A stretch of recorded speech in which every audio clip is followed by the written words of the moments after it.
지난 목요일부터 시작된 중국 사역자 컨퍼런스가 계속되어지고 있습니다. 그분들은 오늘 2부 예배에 통역을 하며 함께 예배했고, 지금 같은 시간대에는 교회 학교가 어떻게 예배하는가 지금 함께 예배하며 탐방을 하고 있습니다. 많은 성도들의 헌신을 통해서 이 섬김이 계속되어지고 있고, 아마도 이 섬김은 우리가 모르는 가운데 엄청난 열매로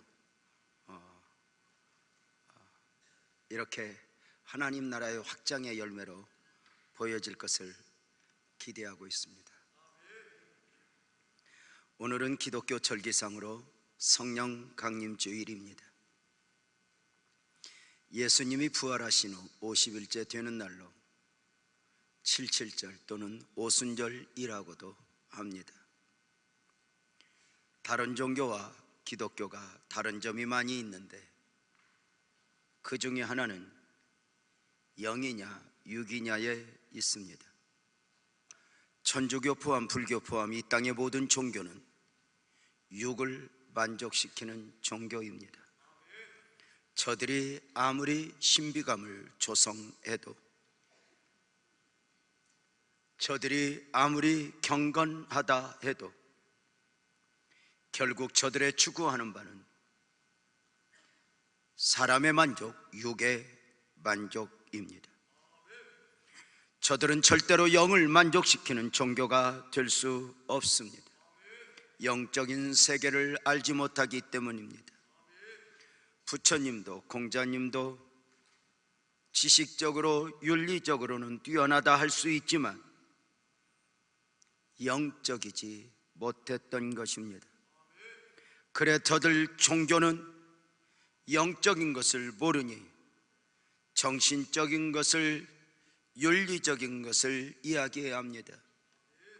세상 모든 사람들이 이해할 수 있는 차원에서의 종교입니다.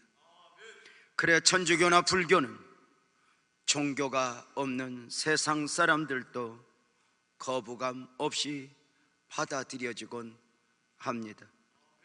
이질감이 없는 것입니다. 그러나 기독교는 철저하게 영을 만족시키는 종교입니다. 세상이 이해할 수 없고 받을 수 없는 영적인 진리입니다. 하나님이 처음 사람을 만드시고 그 코에 생기를 불어넣으사 생명이 되게 하셨으니, 생명 곧 영생하는 영적 존재로 사람이 창조되었다는 말씀입니다. 과학은 물질을 구분할 때에 광물, 식물, 동물로도 구분합니다.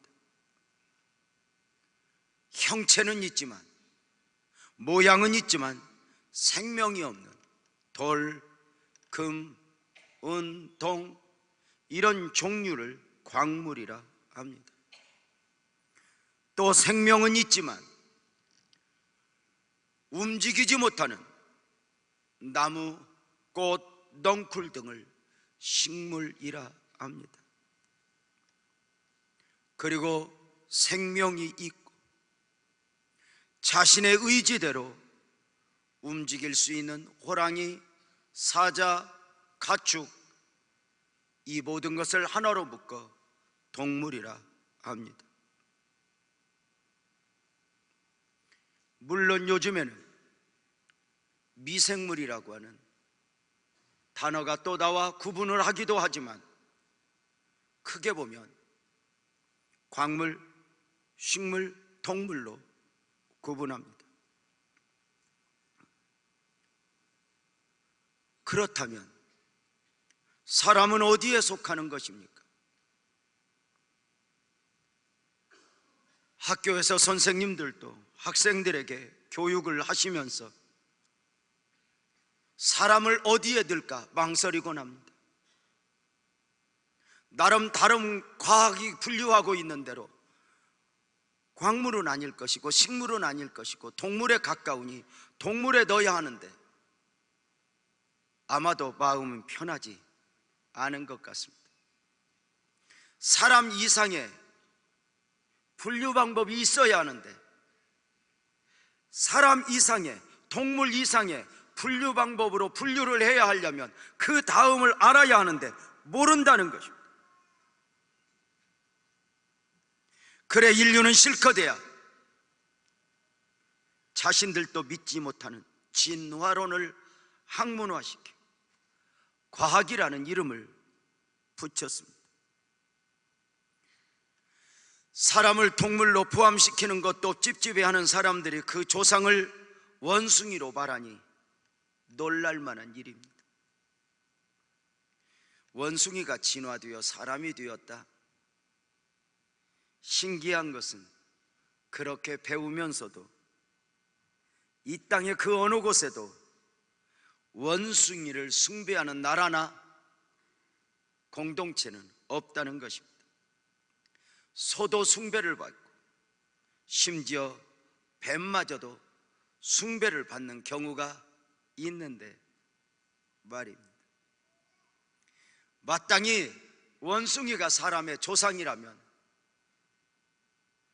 제사 드리기 좋아하는 우리들 제사를 드려줘야 하는 것 아닐까? 근데 아닙니다. 창조자 되신 하나님을 모르면 사람이 사람을 모를 수밖에 없습니다. 사람이 사람을 알 수 없다는 것입니다. 인간이 누구인가?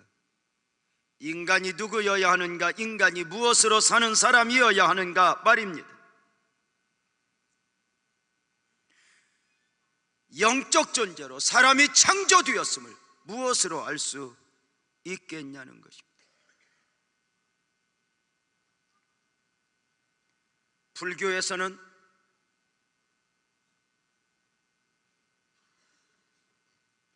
이 논리를 이해할 수 없습니다.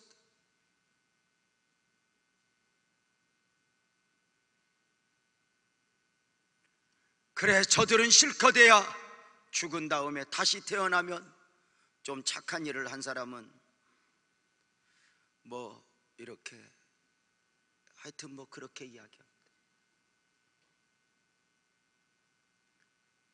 사랑하는 여러분, 사람이 영적 존재로 창조되었다. 그러므로 사람은 땅에 속한 그 어떤 물질이 아니고 영적 존재로 왜 영물이라 할 수 있습니다. 흔히들 옛날 어른들이 말하는 대로 고양이가 영물이 아니고 사람이 영적 존재라는 것입니다. 이것이 모든 사람이 하나님을 알아야 하고 하나님을 만나야 하는 이유입니다. 사람은 결코 육만을 가진 존재가 아닙니다. 사람이 만약에 육만의 존재라면 먹을 것 있고 마실 것 있고 잠잘 곳 있으면 만족해야 합니다. 사람이 만약에 동물처럼 육만의 존재라면 내일의 염려, 내년의 염려, 죽은 다음에 염려가 없어야 합니다. 오늘 하루하루 본능적으로 살아가면 되기 때문입니다. 그러나 사람은 아무리 많이 가지고 있다 해도 절대로 만족이 있을 수 없습니다. 원하는 것을 다 가져도 이루고자 하는 것을 다 이루었다 해도 마찬가지입니다. 사람은 영적 존재이기 때문입니다. 사람은 영이신 하나님을 만나 하나님 안에 거하지 않고는 진정한 만족이 있을 수 없습니다. 처음부터 영이신 하나님은 영적 존재로 사람을 창조하셨습니다.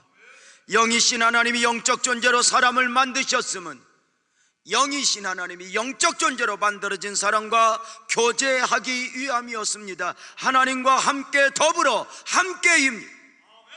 그러나 이 하나님과 함께가 더불어가 죄로 말미암아 깨어져 버린 것입니다. 하나님이 금하셨던 선악과를 먹고 죄인이 되면서입니다. 거룩하신 하나님과 죄인된 인간이 함께 할 수 없게 되었습니다. 마치 빛과 어둠이 공존할 수 없는 것처럼 말입니다. 어두움에 빛이 들어오면 어두움은 깨어져 버립니다. 마찬가지로 거룩하신 하나님이 그 모습 그대로 죄인된 사람에게 오면 사람은 깨어져 버립니다. 죽게 되는 것입니다. 영적 존재로 창조된 인간이 영이신 하나님을 만날 수 없다는 것이 바로 사망입니다. 죽어서 죽은 것이 아니고 살았는데 죽은 것입니다. 선악과를 먹는 날에는 죽으리라 경고하셨던 대로 사람은 죄와 사망적 존재가 되었습니다. 죄와 사망의 문제, 이것은 인간의 가장 기본적 문제입니다. 죄와 사망의 문제가 해결되지 않고는 인간에게 절대로 진정한 행복이 있을 수 없습니다. 죄와 사망의 문제는 하나님이 사람의 몸을 입고 그 이름 예수로 오셔야 했던 이유입니다. 자기 백성을 저들의 죄에서 구원할 자 그 이름 예수로 오셔야 했던 이유입니다. 사람의 진정한 문제가 무엇입니까? 건강의 문제입니까? 가난의 문제입니까? 정치 문제입니까? 이것은 육적 접근입니다. 하나님을 모르는 사람들은 이렇게 사람의 문제를 육적 문제로 접근합니다. 그래서 좋은 지도자가 나와 더 잘 살아지게 하며 더 많이 가지게 하며 더 오래 살게 하면 문제가 해결되는 것으로 압니다. 그러나 사람은 모든 필요가 다 채워졌다 해도 진정한 만족이 없습니다. 사람 안에는 하나님으로 채워야 할 만한 그 공간이 반드시 있다는 것 아십니까? 제법 인생이 과학이 발달하고 의학이 발달하면서 사람의 수명을, 평균 수명을 많이 늘려놓았고 사람 사는데 얼마나 편리하게 해놓았는지 모릅니다. 그런데 여러분 아십니까? 인간이 만들어 놓은 과학이 많은 것들을 편리하게 하지만 그 이면에 있어지는 어두움 또한 인간이 감당할 수 없어요. 그래 우리가 사는 날 동안 가장 큰 문제는 죽음일까?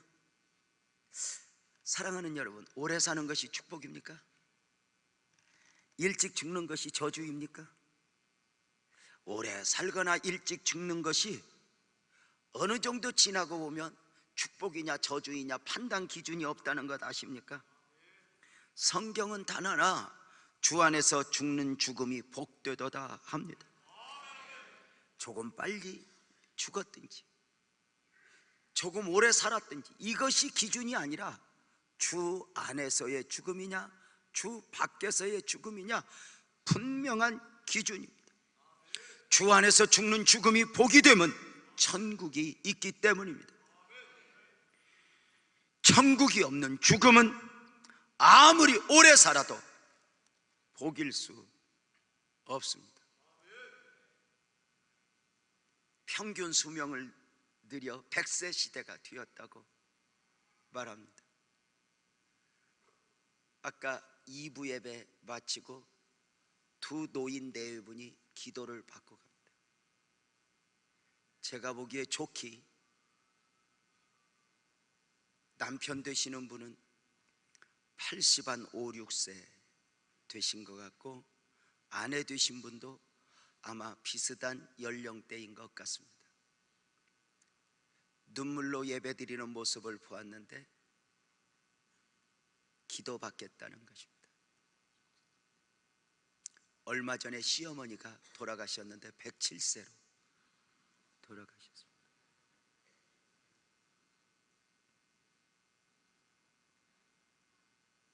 시어머니가 교회 가는 것을 반대한다고 두 분이 그 복음을 가슴에 품고 있다가 돌아가신 후에 예배하게 된 것입니다. 이렇게 오래 사는 것이 복일까? 그 다음은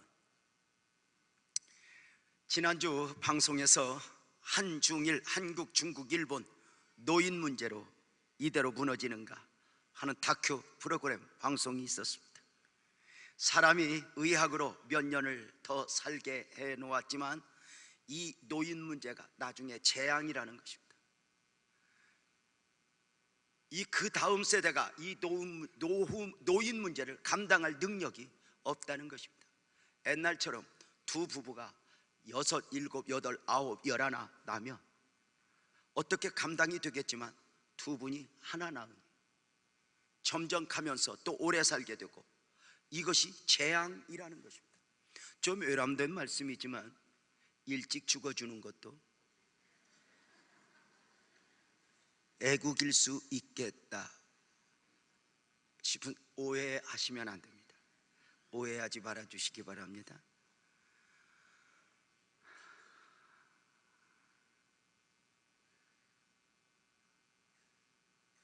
사람을 영적 존재로 보지 못하는 어리석음들입니다.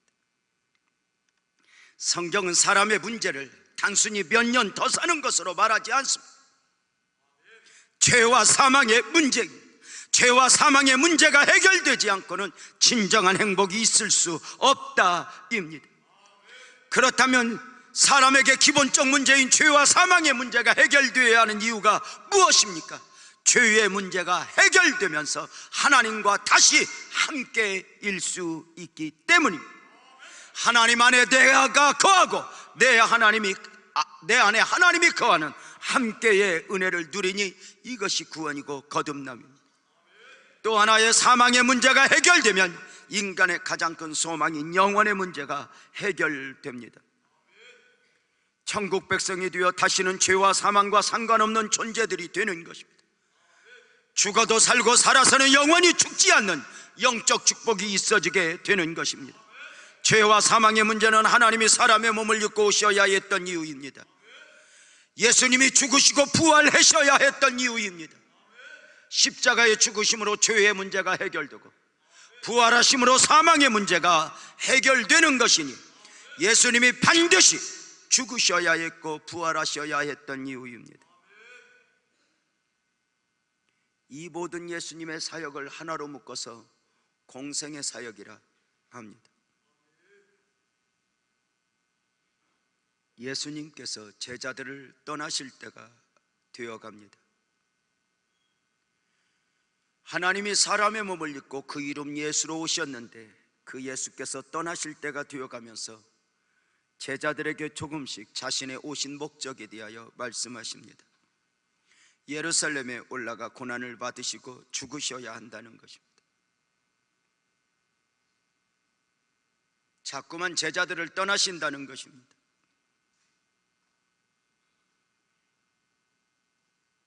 제자들은 이해할 수 없습니다. 이 예수님의 말씀에 제자들의 질문과 예수님의 답변이 무엇입니까? 요한복음 13장 36절에 베드로가 이르되 주여 어디로 가시나이까? 베드로는 주님 가신다 하면 내가 죽는다라도 가겠습니다. 그러나 예수님 대답하시되 내가 가는 곳에 내가 지금은 따라올 수 없단다. 그리고 후에는 따라오리라 말씀하십니다. 제자들은 이해하지 못합니다. 주님은 자꾸 떠나신다고 말씀하십니다. 이런 제자들에게 주님 주신 말씀이 요한복음 14장 1절에서 3절에 보면 너희는 근심하지 말라 하십니다. 너희를 위하여 거처를 예비하면 내가 다시 너희에게 오리라 합니다. 영적으로가 아니면 이해하기 힘든 말씀입니다. 떠나기로 하신 주님께서 또 주신 말씀이 있으니 요한복음 16장 7절입니다. 내가 너희에게 실상을 말하노니 내가 떠나가는 것이 너희에게 유익이라. 내가 떠나가지 아니하면 보혜사가 너희에게로 오지 아니할 것이요 가면 내가 그를 너희에게 보내겠다라고 말씀하십니다. 내가 떠나가지 않으면 보혜사 성령이 너희에게 오시지 아니할 것이라. 그리고 떠나가시는 주님께서 다시 오신다입니다. 성령으로입니다. 육체를 가지신 주님이 제자들 곁을 떠나지만 떠나셨던 주님이 보혜사 성령으로 오시니 성령 그 안에 예수님이 계신다는 것입니다. 예수님이 성령 안에서 오실 때 홀로 오시는 것이 아니라 그 속에 아버지를 품고 오신다는 것입니다. 곧 우리 안에 아버지와 아들과 우리가 함께 거하게 된다는 것입니다. 성령 안에서 아버지와 아들과 성도가 함께 거하는 것입니다. 그래 요한복음 14장 20절은 이렇게 말합니다. 그날에는 내가 아버지 안에 너희가 내 안에 내가 너희 안에 있는 것을 너희가 알리라. 다시요. 그날에는 내가 아버지 안에 너희가 내 안에 내가 너희 안에 있는 것을 너희가 알리라. 분명하게 알게 된다는 것입니다. 느끼게 된다는 것입니다. 그날은 언제입니까? 예수께서 성령으로 오시는 날입니다. 비로소 하나님과 하나가 되는 날입니다. 성령으로 충만해져야, 성령의 능력을 입어야 알아지는 말씀들이니 그날에입니다. 저는 우리 모든 성도님들에게 그날의 경험, 그날의 축복이 있었으면 좋겠습니다. 성령 충만의 날입니다. 오직 성령의 충만을 받으라. 여기에 오해하는 분들이 있습니다. 성령으로 말미암지 않고는 주로 고백할 수 없기에, 내가 지금 입술로 주를 고백한다는 이야기는 내 안에 성령이 계신다는 이야기다. 그런데 내가 성령을 따로 받아야 하는가? 논리적으로 봤습니다. 그러나 성경에서 말하는 성령 충만은 나도 모르게 와 있는 성령 말고, 성령은 인격입니다. 나도 모르게 와 있는 성령 말고 내가 인식할 수 있도록, 내가 느낄 수 있도록 오시는 성령을 말합니다. 그래서 성령은 인격이기에 모셔야 하고 환영해야 하고 사모해야 하는 것입니다.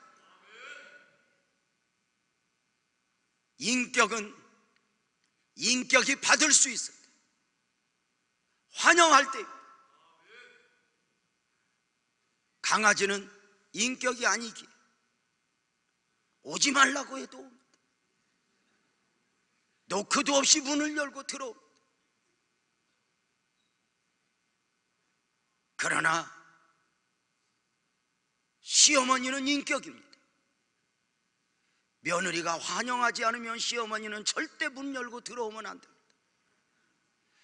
여러분이 잘 키워 장가보낸 아들은 여러분 아들이 아니라 이제 며느리 남편임을 명심해야 됩니다. 내가 낳았고 내가 키웠는데 무슨 소리냐 하고 며느리 의지와 상관없이 무조건 들어와서 냉장고를 열었다 닫았다, 안방을 열었다 닫았다 하면 며느리 바로 기도 들어갑니다. 우리 시어머니 빨리 죽게 하옵소서.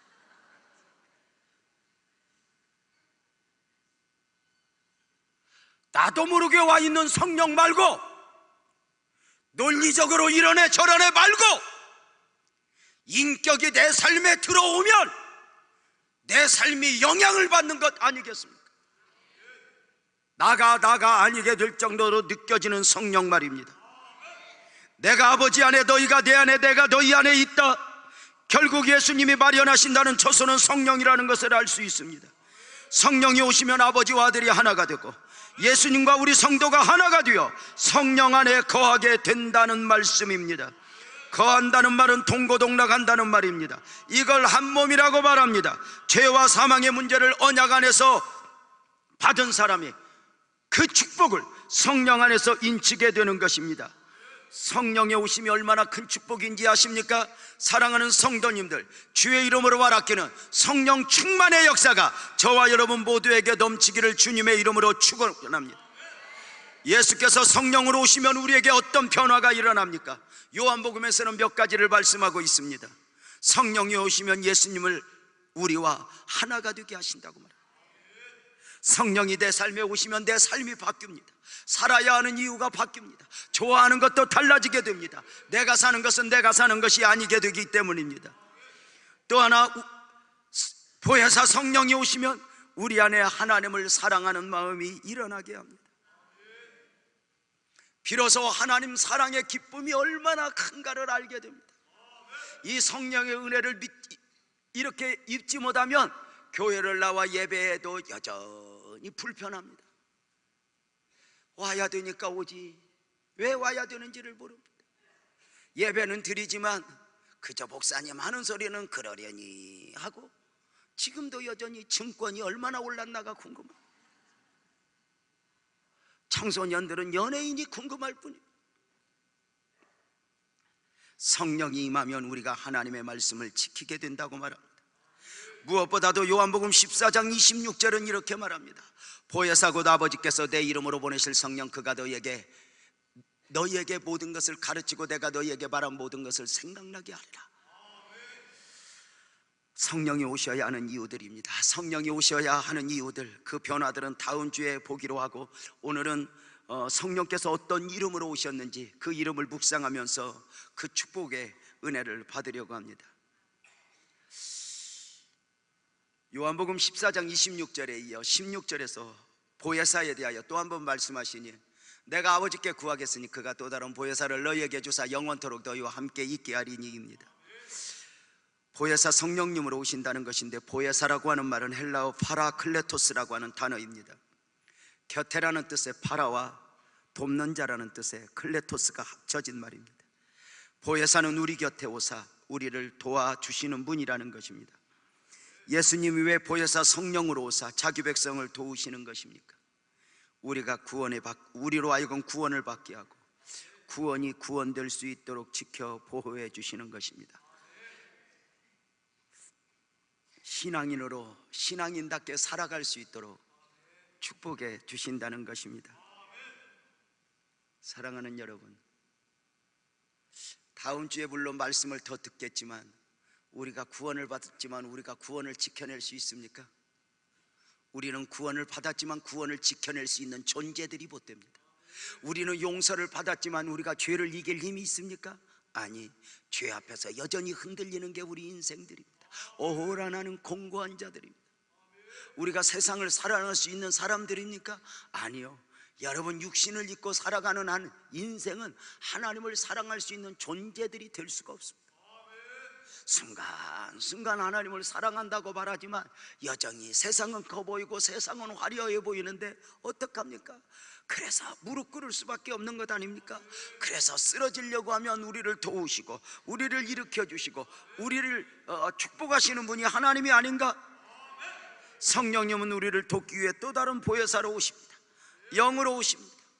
영이라고 하는 단어는 푸뉴마라고 하는 단어로 공기, 바람과 같은 뜻입니다. 바람과 공기 보이지 않습니다. 그러나 어디에나 있습니다. 그가 누구여도 바람이, 공기가 없으면 살 수 없습니다.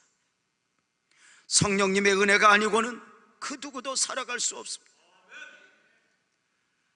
예수님께서 사람이 물과 성령으로 거듭나야 하나님 나라에 들어갈 수 있다고 말하십니다.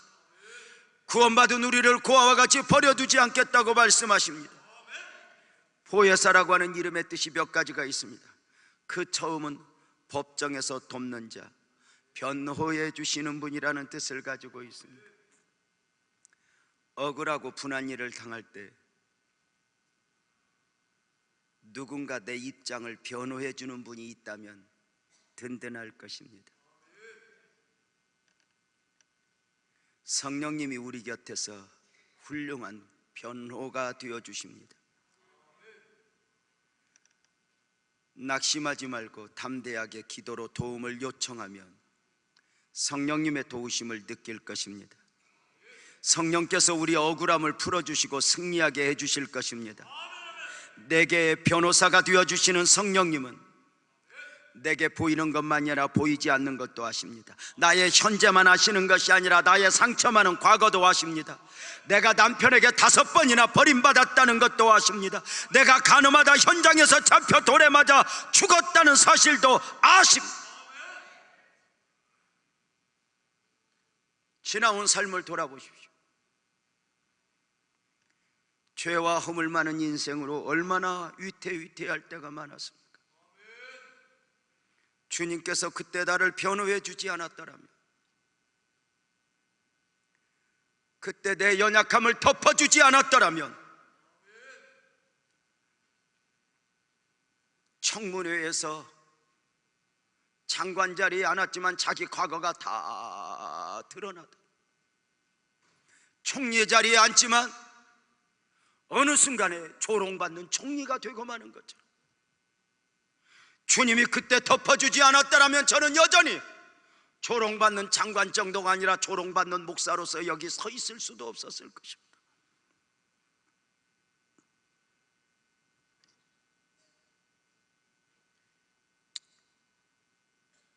이 엄청난 은혜를 경험한 사람들은 누군가의 허물을 드러내는 사람이 아니라 누군가의 허물을 덮어주고 변호하는 성도로 살아갑니다. 가늠한 여인을 현장에서 보았다고 해서 그를 잡아다가 돌을 들지 않습니다. 아버지 노아의 허물 앞에서 그 허물에 대하여 분노하는 함으로가 아니라 그 아버지의 허물을 덮어주는 셈과 야벳으로 살아가는 것입니다. 은혜 위에 은혜로라.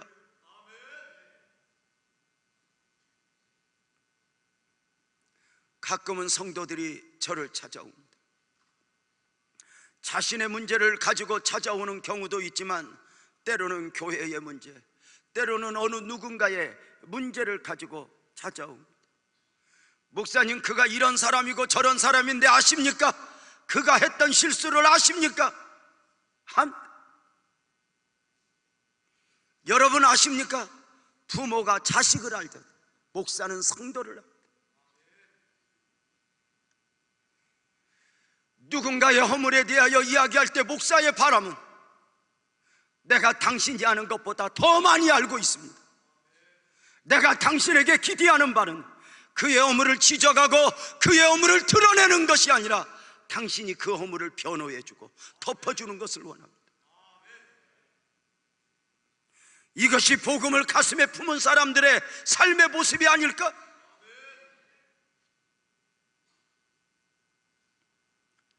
탕자가 집에 돌아왔습니다. 다 망가진 모습으로 돌아왔습니다. 자격이 있어 돌아온 것이 아니라 아버지 한 분 보고 돌아왔습니다.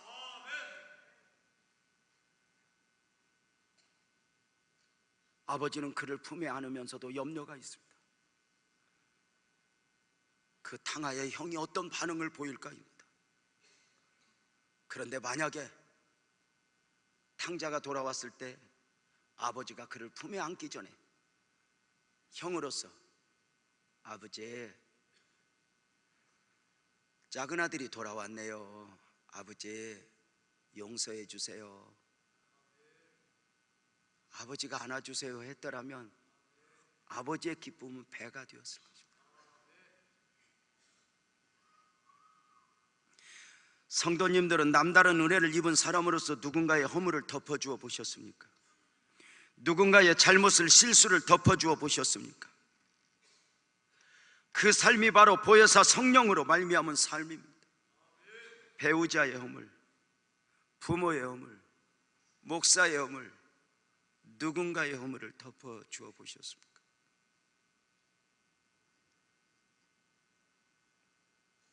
유난히 누군가의 허물 앞에, 어떤 공동체의 허물 앞에 돌을 드는 사람들, 그들의 말은 맞지만 그들의 말로 공동체가 세워지는 것은 아닙니다. 교회는 용서와 사랑의 연습장입니다. 가정은 용서와 사랑의 연습장입니다.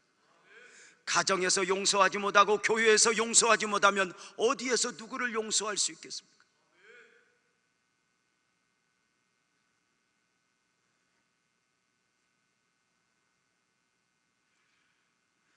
보혜사, 두 번째로는 상담자, 위로자의 뜻을 가지고 있습니다. 내가 상처를 받고 힘들어할 때 상담자가 되어주시고 위로자가 되어주시는 것입니다.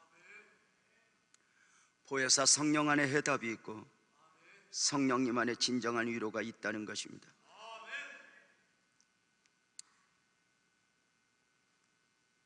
성령님을 구하지 않겠습니까? 성령으로 충만하지 않겠습니까? 성령님의 만져주심과 위로하심을 경험해보면 사람을 찾을 필요가 없어지게 됩니다.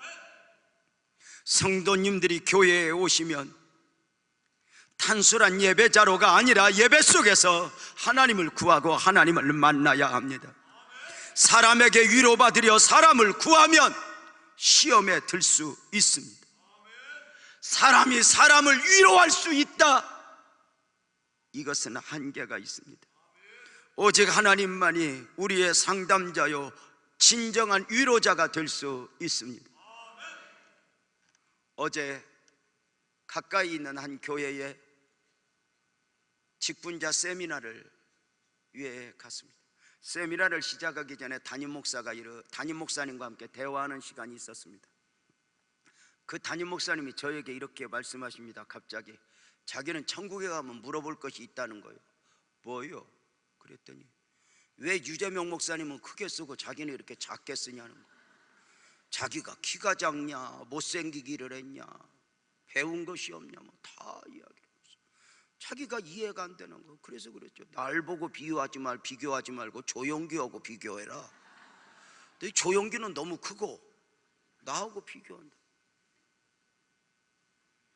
그래서 물어보고 싶다는 거. 그러면서 이렇게 말해요. 유 목사, 내게 있는 문제가 뭘까? 그때 제게 반짝 오는 게 있어서 이렇게 말했습니다. 목사님 미안해. 내가 볼 때 목사님은 너무 아는 사람이 많아. 그 아는 사람이 너무 많아. 목사님의 문제를 가지고 하나님을 구하지 않아.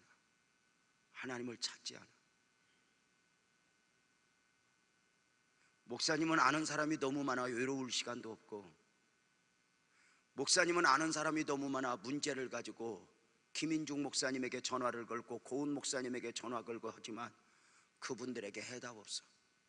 그분들은 나름대로 설명은 하지만 자기 코도 석자요. 외로움은, 아픔은 하나님의 초청장이야. 하나님에 가야 하는데 너무 사람에게 목사님은 목사님 설명을 많이 하는 거야. 지난 26년 목회 사역에 참으로 넘기 힘든 고비를 많이 만났습니다. 도무지 이해할 수 없는 일들 앞에 목사는 많이 울어야 했습니다.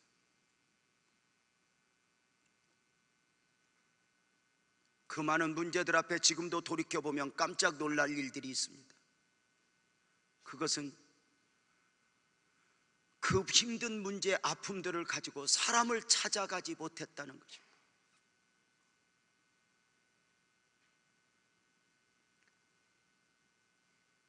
저희가 9남매입니다. 처갓집이 6남매입니다.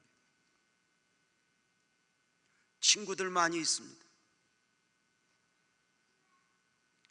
이 아픔을 가지고 그 어느 누구에게도 내가 요새 이렇게 힘들어, 내가 요새 이렇게 아파, 내가 이렇게 억울해, 누구에게도 설명해 본 적 없습니다.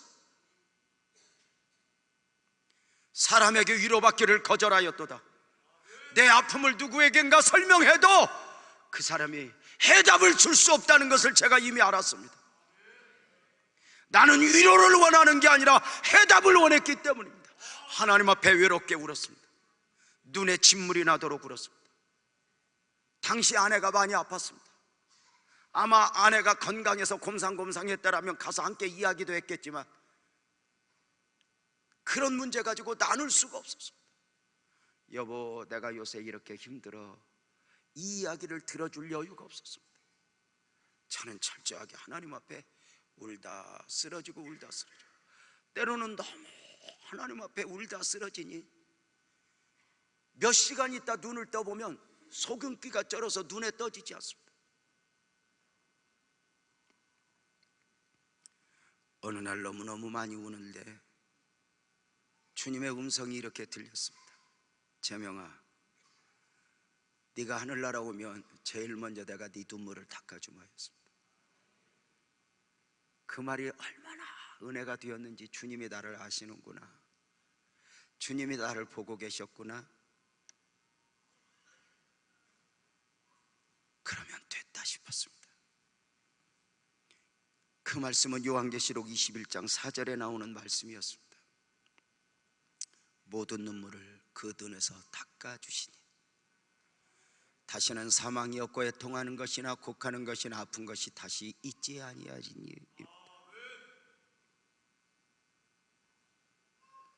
저는 또 일어섰습니다. 저는 지금도 누가 어떤 오해를 하고 누가 어떤 일을 해도 내 형편을 사람에게 설명하는 건 지금도 익숙하지 않습니다. 다 하나님 앞에 일러버립니다. 사랑하는 여러분, 누가 누구를 위로할 수 있겠습니까? 여자분들은 가끔 뭐 남편들은 여자를 몰라 그럽니다. 아이고, 네가 너를 모르는데 난들 너를 알겠니? 여자를 어떻게 합니까? 아침 저녁으로 변하는 여자를 후루룩 뜨거웠다 식었다는 거예요. 왜 뜨거운지 모른다는 거예요. 사춘기보다 더 골치 아픈 갱년기라네. 여러분, 누군가가 나를 위로해 주지 못한다고 해줄 거 못 해줬다고 열낼 것도 없어. 지난 주간에도 집회를 갔다 와서 오래간만에 내가 시장기가 있어. 정말 오래간만에 이렇게 말했어. 여보, 나 배고프다. 밥 좀 빨리 먹으면 좋겠다. 그러세요. 조금만 기다리세요. 그 솜씨 없는 주방에서 솜씨 없는 걸로 조물조물 뭘 하다니 오래도 걸려. 속에서 진즉 라면이나 삶아 먹을 걸 그랬지만 또 참고 기다려. 막 해서 식탁에 반찬을 나름 늘어놓고 국을 딱 놓으면서 이렇게 말해. 식사하세요.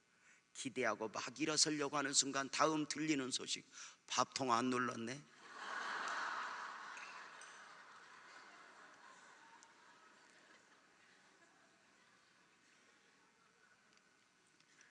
순간 이혼하고 싶은 마음이. 아니, 거기에서 화를 낸들 수준이 똑같아지잖아. 애썼다. 밥통도 피곤한갑다.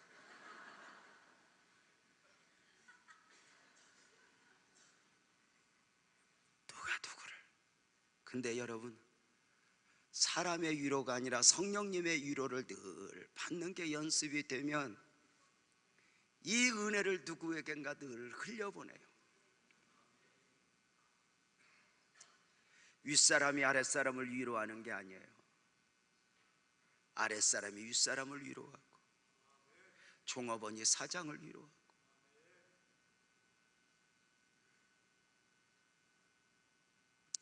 은혜를 입은 자가 누군가를 위로하는 것이지 나이도 아니고 경험도 아니고 직위도 아니고. 여러분은 누군가에게 큰 위로가 되어 줘 보셨습니까? 미국의 어떤 시골 작은 마을 초등학교에서 있었던 이야기를 여러분 들어보신 줄 압니다. 한 학생이 뇌종양으로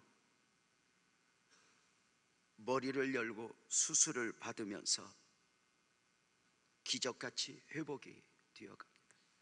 방사선 치료를 받아가면서 머리는 다 빠지게 되었습니다.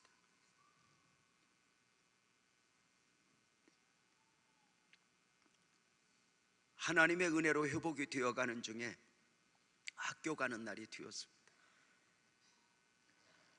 아이가 엄마 앞에서 걱정을 합니다. 엄마, 나 머리가 없네. 아들아, 모자를 쓰자. 엄마, 아이들이 놀리면 어떡하지? 그러지 않을 거야. 가자. 그래도 엄마, 나는 머리가 없잖아.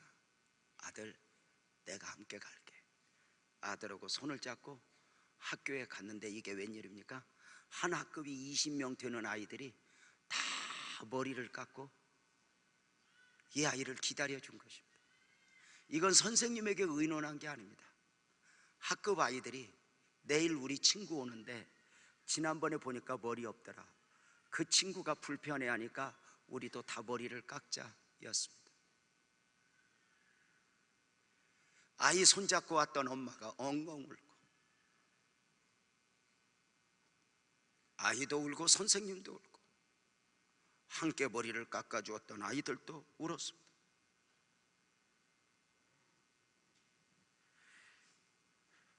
이 누군가를 위로했던 이 기억은 저들에게 평생 그 삶에 배어 있을 것입니다. 그리고 그 기억은 저들에게 평생의 복일 것입니다. 누군가의 허물을 들추어내 보셨습니까? 시간이 갈수록 부끄러운 것입니다.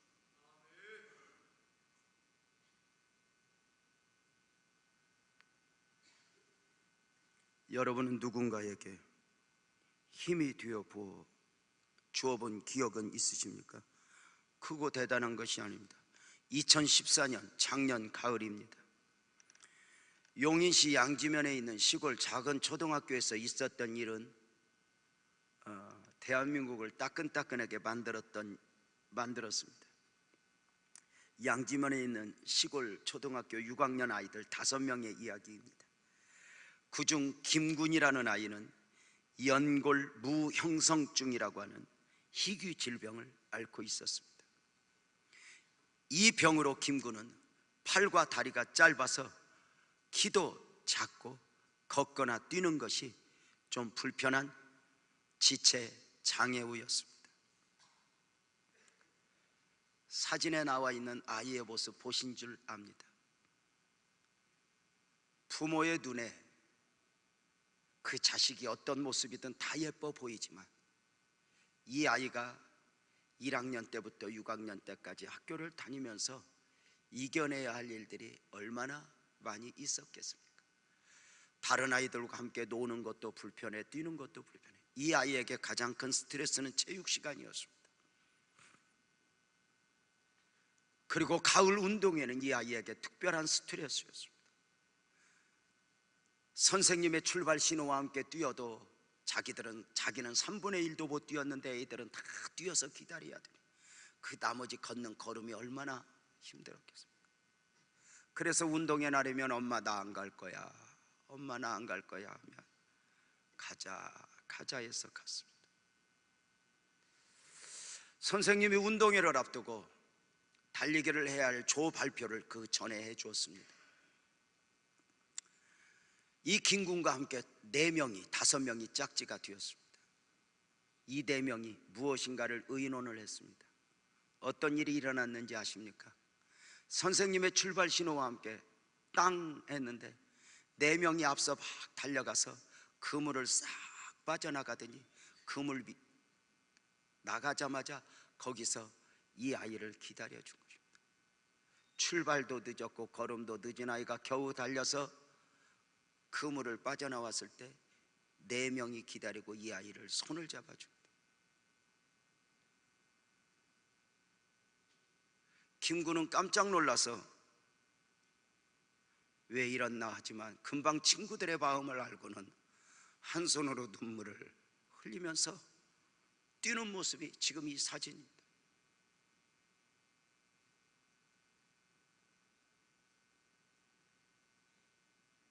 이 아이들이 1등하기 위해서가 아니라 함께 가자고,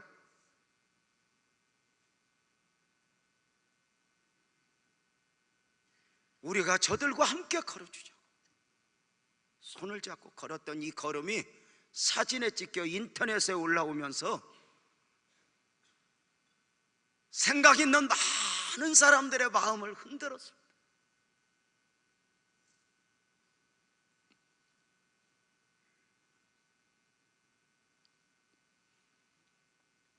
우리는 누군가보다 앞서갔다고 뒤따라오는 사람을 손가락질하거나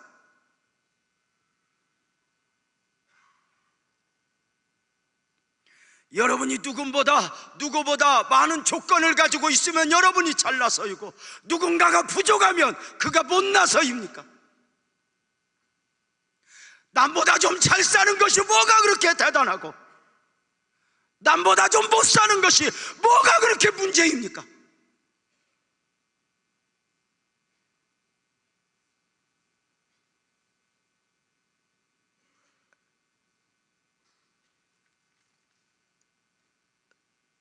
성령께서 여러분의 손을 잡아주셨던 대로 여러분들이 약하지만 부족하지만 누군가의 손을 잡아줘 보셨습니까?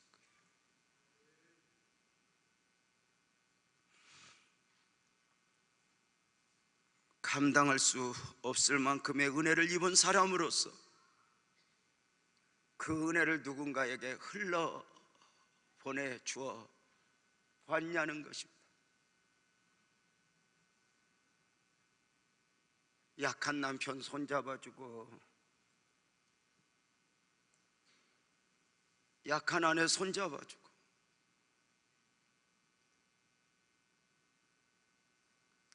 그것이 함께가 아니겠습니까? 보혜사의 세 번째 의미는 협조자, 돕는 자의 뜻을 가지고 있습니다.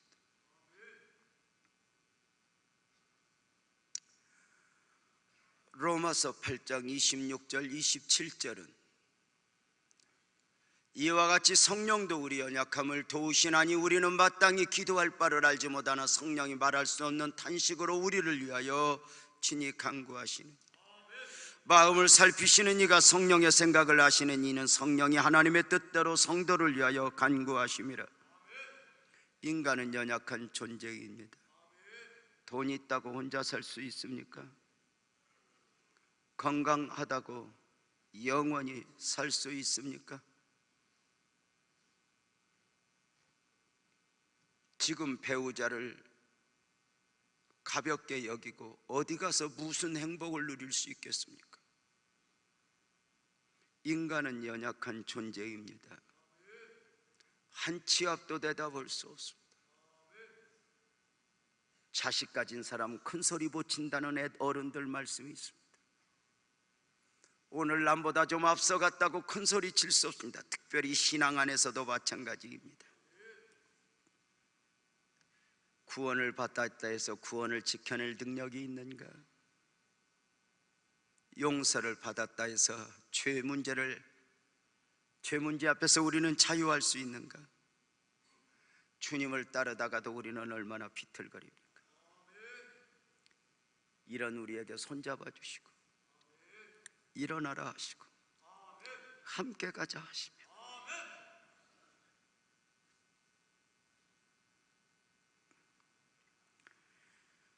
그 은혜가 아니면 목사가 어떻게 26년을 올 수 있고 앞으로도 갈 수가 있겠습니까?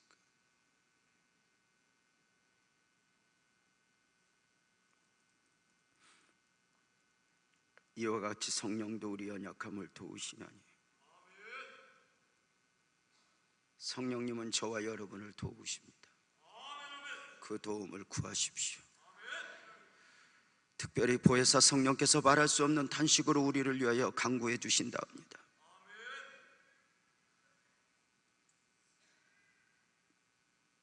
성령님의 도우심은 기도 가운데서 경험하는 것입니다. 성령님의 은혜는 우리로 하여금 기도하게 합니다. 기도로 세상을 이길 수 있게 되기 때문입니다. 마귀는 구원받은 성도로 하여금 기도하지 못하게 할 것입니다. 그래 구원의 축복, 구원의 감격을 누리지 못하게 하는 것입니다.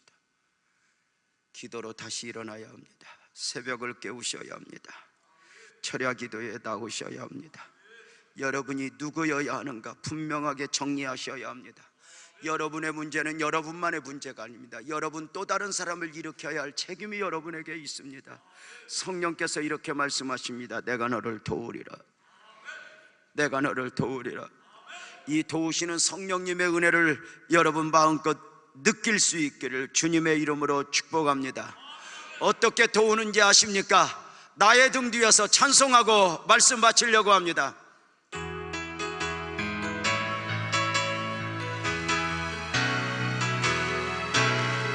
나의 등 뒤에서 나를 도우시는 주, 나의 인생 길에서 지치고 고나여 매일처럼 주저앉고 싶을 때 나를 밀어주시네. 일어나 걸어라. 내가 새 힘을 주리니 일어나 너 걸으라. 내 너를 도우리. 나의 등 뒤에서 나를 도우시는 주, 평안히 길을 갈 때 보이지 않아도 지치고 고나여 넘어질 때면 다가와 손 내미시네. 일어나 걸어라. 내가 새 힘을 주리니 일어나 너 걸어라. 내 너를 도우리. 나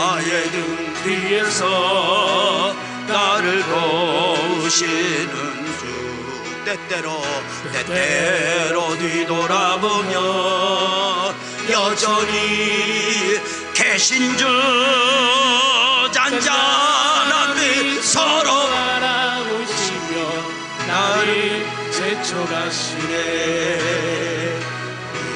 일어나 걸어라 내가 새 힘을 주리니. 일어나 너 걸으라 내 너를 도우리. 자기 이름 넣어서 한번 해볼까요?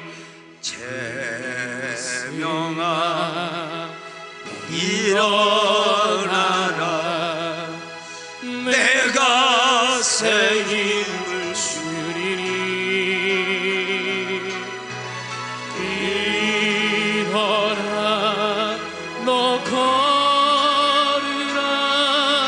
내 너를 도우리.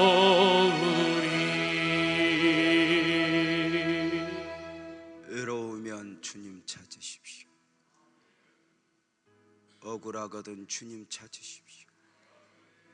이해가 안 되는 일 앞에서 사람에게 설명하지 말고 주님을 구하십시오. 주님은 오늘 또 내게 손을 내어 미시고 너를 도울 자는 나여는. 기도하겠습니다. 하나님 아버지 고맙습니다.